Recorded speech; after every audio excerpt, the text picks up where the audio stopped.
The first frost came not as a gentle dusting of white, but as a predatory silence that seized the high plains. It fell upon the settlement of Redemption Flats with the weight of a final judgment, hardening the mud-rutted tracks into iron and stripping the last stubborn leaves from the cottonwoods. Inside the scattered cabins, families huddled closer to their hearths, listening to the subtle, sinister crackle of contracting wood, a sound that promised a long and bitter winter.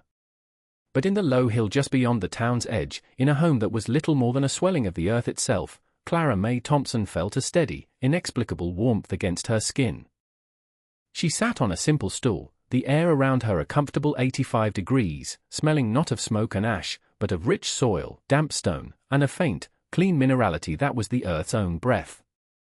From her open doorway, she could see the world turning brittle, the very air seeming to crystallize in the fading light. The townspeople saw her home as a grave, a sodden hole fit only for vermin. They called it the soil shelter, a name spoken with a mixture of pity and contempt. When her husband, Franklin, had passed from lung fever the previous spring, he had left her with nothing. No money, no livestock, not even a proper deed to a parcel of land. He left her only this, his final, mad obsession, a carefully excavated mound with a single heavy door, a structure he had called his thermal lung, but the whispers in town were merciless. She was the widow who had inherited a burrow. A woman driven mad by grief, choosing to live in the dirt rather than accept charity. They were preparing to watch her fail, to see her emerge one morning, gaunt and shivering, begging for the firewood they had already offered. But Clara did not shiver. She closed the thick, plank door, plunging her small living space into a soft, lamplit stillness. The cold was sealed out, an entirely separate world. Here, there was only the profound, unwavering warmth that radiated from the very walls around her. It was a warmth born not of fire, but of a secret buried deep within the ground, a secret only she and Franklin had ever known. Franklin had not been a farmer or a rancher. He was a man of quiet observation, a self-taught geologist who saw the world not as a surface to be tamed, but as a living, breathing entity. While other men prospected for gold or silver, Franklin had prospected for heat. For years, he had walked the arid land with dowsing rods made not of willow, but of precisely balanced copper, searching for anomalies the earth itself presented. He carried notebooks filled with intricate diagrams, temperature readings, and theories that no one else in Redemption Flats could comprehend. "The earth has a fever, Clara," he would say, his eyes alight with a fever of their own. A steady, constant heat, deep down. Fires that never burn out. We live on a thin crust, freezing and baking by turns, while a furnace rages just beneath our feet. He had found what he was looking for in this unremarkable hill, a deep, slow convection of warmth rising from the planet's core, a geothermal anomaly that made the soil several dozen feet down feel perpetually like a summer's day. His inheritance to her was not the shelter itself, but the knowledge of how it functioned. His final gift was a worn, leather-bound journal. Its pages were a map to her survival. They detailed the construction of the two main shafts, one wide and deep, designed to draw the cold, heavy air from the surface downward, and a second, narrower chimney-like shaft on the opposite side to vent the displaced air. Between them lay the heart of his design, a labyrinth of interconnected tunnels, a web of earthen capillaries that forced the cold intake air on a long, slow journey through the deep, warm soil.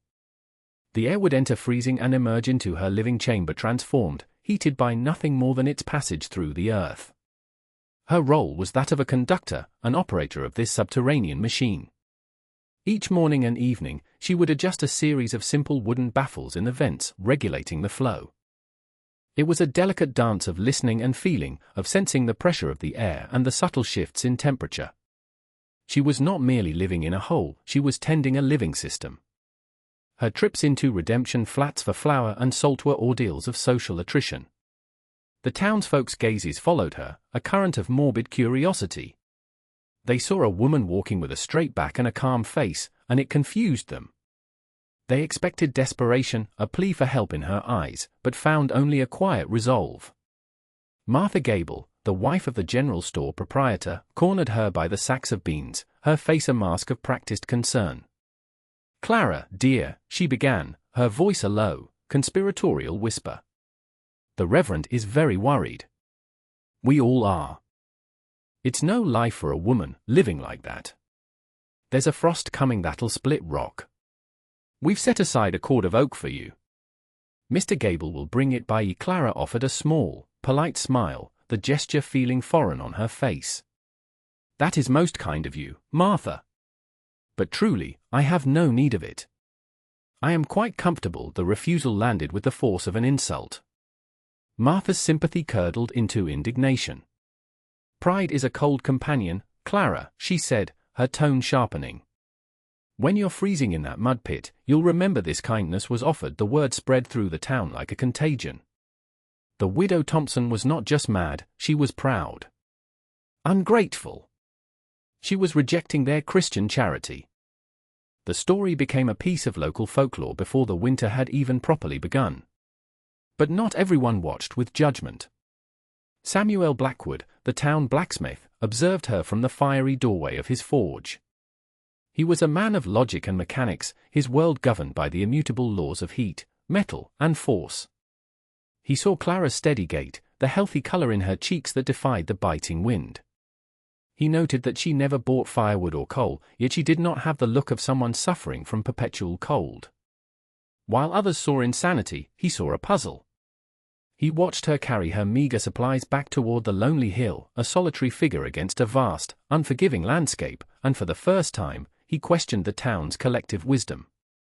There was a system at play he did not understand, and the blacksmith in him, the man who bent iron to his will by understanding its nature, was profoundly intrigued.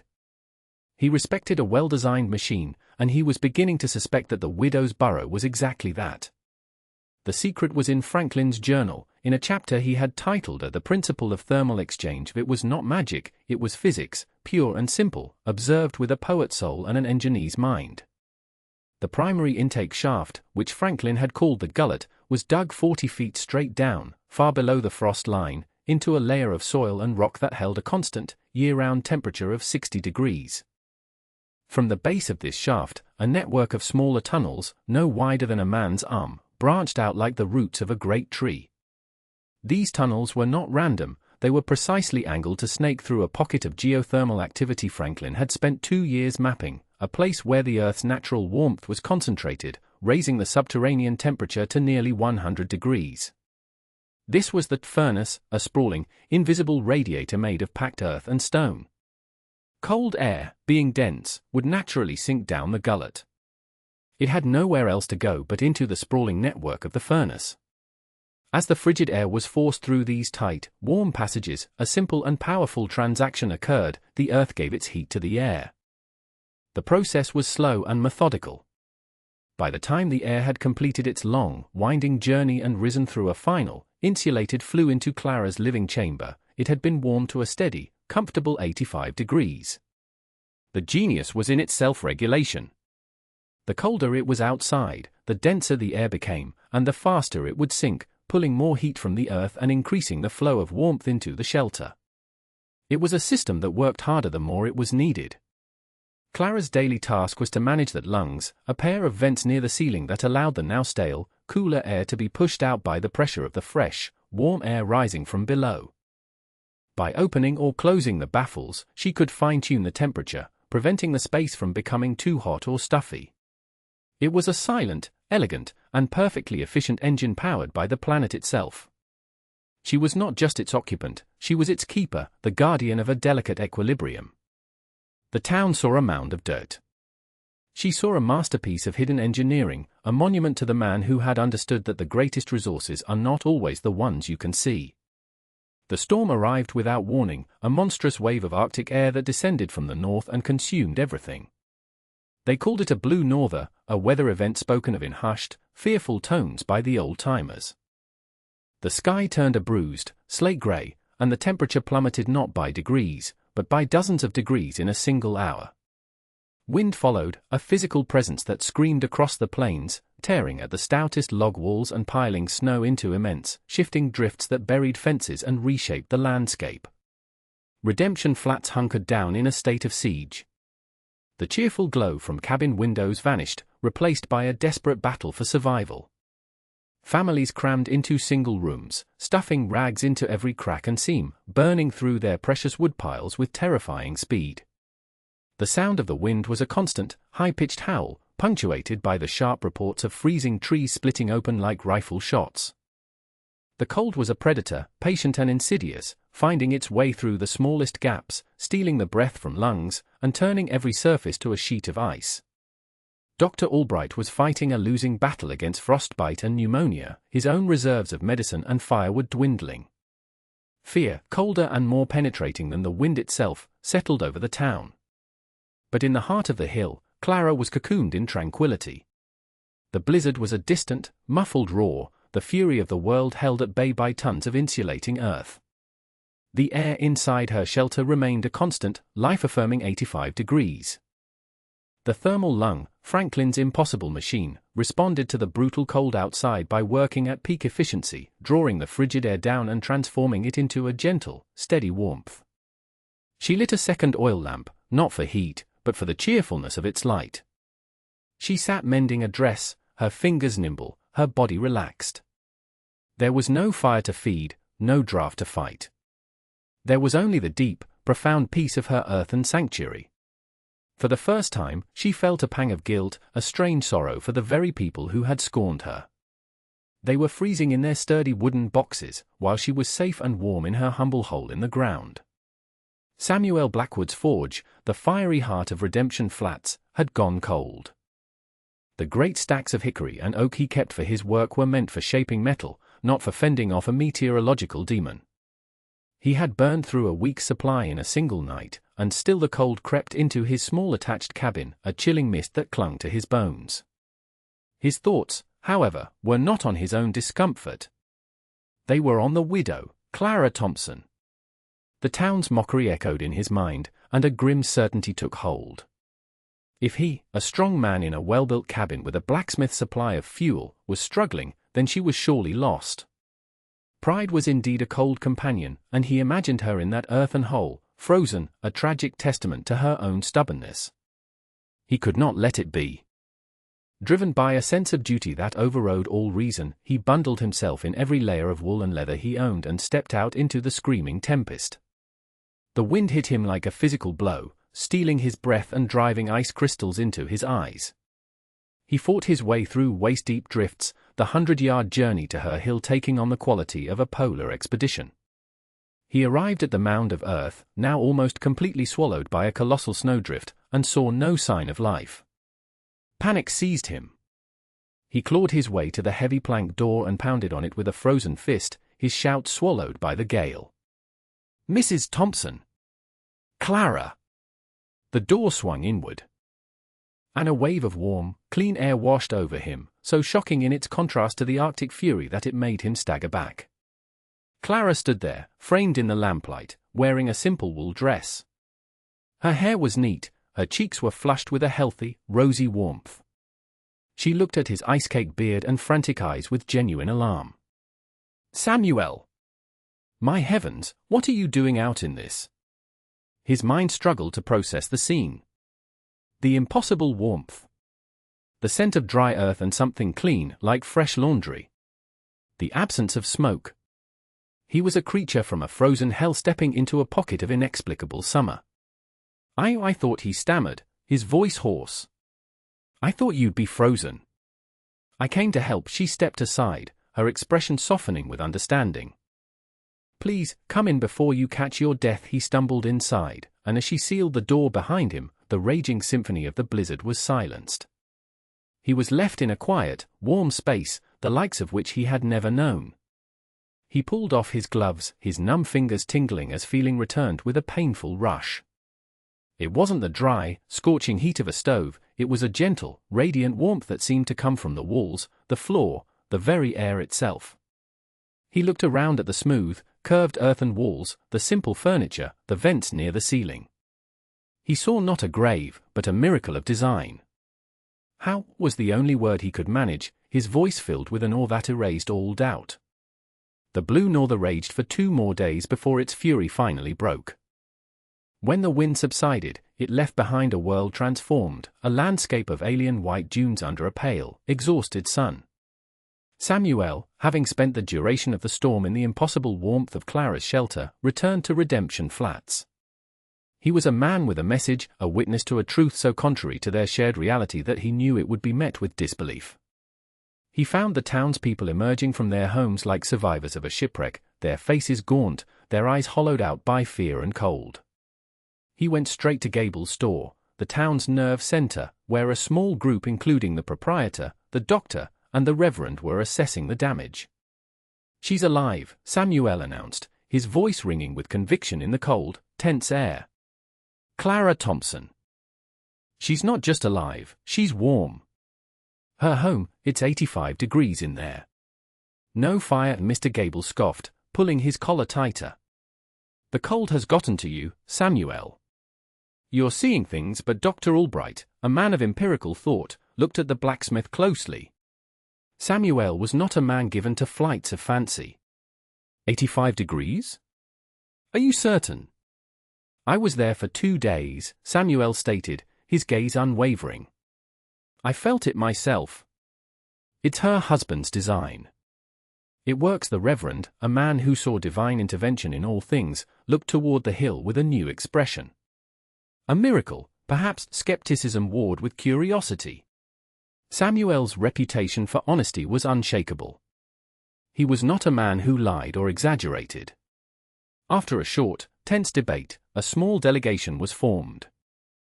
Samuel would lead them. They trudged through the deep snow, a procession of doubters and a single believer, their boots crunching in the profound silence. When they reached the shelter, Clara met them at the door. She was hesitant, her sanctuary about to be invaded, but she saw in Samuel's eyes that it was necessary. She let them in. One by one, they stepped from the biting, 0-degree air into the stunning warmth. The effect was instantaneous and profound.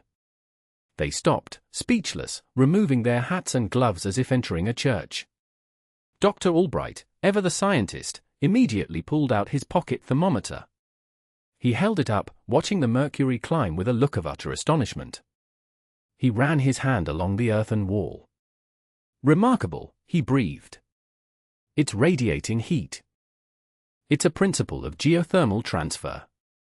My God, the man was a genius. The pity and scorn that had defined Clara's existence in Redemption Flats evaporated in that moment, replaced by a wave of stunned, unadulterated awe. She was no longer the foolish widow in the dirt. She was the woman who had conquered winter. In the spring that followed, the story of the widow's shelter became the founding legend of a new era for Redemption Flats. The great blizzard had been a harsh teacher, revealing the fragility of their conventional wisdom. Survival, they learned, was not about fighting the elements, but understanding them. With Clara's shy permission and Franklin's journal as their guide, Samuel began to help other families. While no one could replicate the perfect conditions of the thermal lung, its principles could be adapted. New cellars were dug deeper, not just for storage, but as thermal sinks. Small, earth-warmed rooms were added to the backs of cabins, connected by simple air vents. The town learned to bank their homes with insulating sod and to orient their structures to capture the sun's winter rays. Redemption Flats became a laboratory of practical ingenuity, and Clara May Thompson was its quiet, unassuming dean. People no longer approached her with pity, but with respect. They came with questions about soil composition, air pressure, and insulation. She, in turn, found a new purpose, sharing the knowledge that had been her salvation. The soil shelter was no longer a slur. It became a name spoken with reverence, a landmark. It stood as a testament to the fact that the most powerful solutions are often the most elegant, born from observation rather than brute force. It was a symbol of resilience, a permanent reminder that the harsh, unforgiving land held not just hardship, but also a deep, abiding warmth for those clever enough to find it. Franklin's legacy was not just a warm home for his wife, it was a safer future for an entire community. He had given them more than a blueprint for a house, he had given them a new relationship with the earth itself, teaching them to draw strength from the very ground they walked upon. Clara, once the town outcast, had become the keeper of its most valuable secret. She had inherited not a burrow, but a future. The partnership forged in the heart of the blizzard naturally blossomed into something more. Samuel saw in Clara not a damsel he had rescued, but an equal whose intelligence and fortitude matched his own. Her quiet strength was a force more impressive than the fire of his forge. Clara, in turn, saw in Samuel a man whose mind was as open as his heart was kind. He had not come to her with pity, but with curiosity, and had been the first to see the genius in her husband's work instead of the madness. He respected Franklin's memory, treating the journal not as a curiosity, but as a sacred text. They were married the following autumn, in a simple ceremony by the entrance to the shelter. The union felt as natural and as solid as the earth around them. Their life together was one of profound and quiet contentment. They expanded the living chamber, digging with their own hands, following Franklin's principles to create more space without compromising the thermal efficiency. Samuel built a new forge nearby, its puffing smoke and ringing anvil a vibrant counterpoint to the silent, invisible engine of warmth that powered their home. He would come in from a long day of hammering hot steel, his face smudged with soot, and marvel at the gentle, constant comfort of their home. "It never ceases to amaze me," he would often say, holding her hand. This place years later, as a woman whose hair was now streaked with silver, I would sometimes sit by the door and reflect on the strange turns of my life. I had come to this land with a husband and lost him. I had faced a future that seemed impossibly cold and lonely.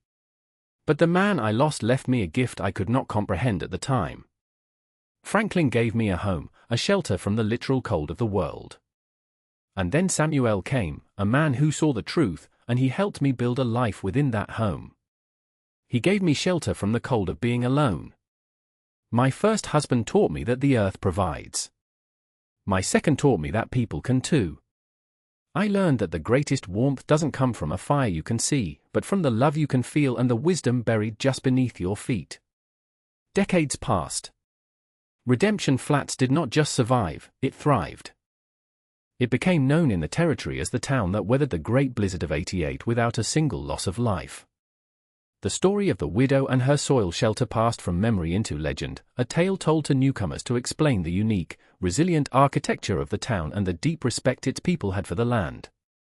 The simple, adaptive techniques born from Franklin's journal had become common practice, woven into the very fabric of the community. The town was a living legacy of his quiet genius and Clara's steadfast belief. On a cool autumn evening, an elderly Clara and Samuel sat on a bench by the entrance to their home. The air outside was crisp, carrying the scent of wood smoke from the town below, but a gentle, steady warmth emanated from the open doorway behind them, a silent and faithful friend. The world had changed. The railroad had come through, bringing new people and new ideas. But the hill, and the home within it, remained a constant. It was a touchstone, a point of stillness in a rapidly turning world. And as you listen to this story, perhaps you see only a tale of hardship and ingenuity from a time long past. But look closer. Look at the world around you, at the ground beneath your own feet. The answers we desperately seek, the solutions to our most pressing problems, are often not found in the grand and the complex, but in the quiet, elegant systems that have always been there, waiting to be understood.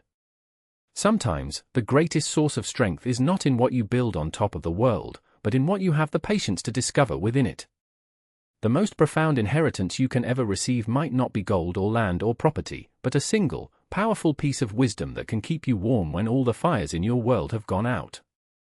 The question, then, is not whether such resources exist. The question is, what hidden warmth lies waiting to be discovered, right now, just beneath the surface of your own life?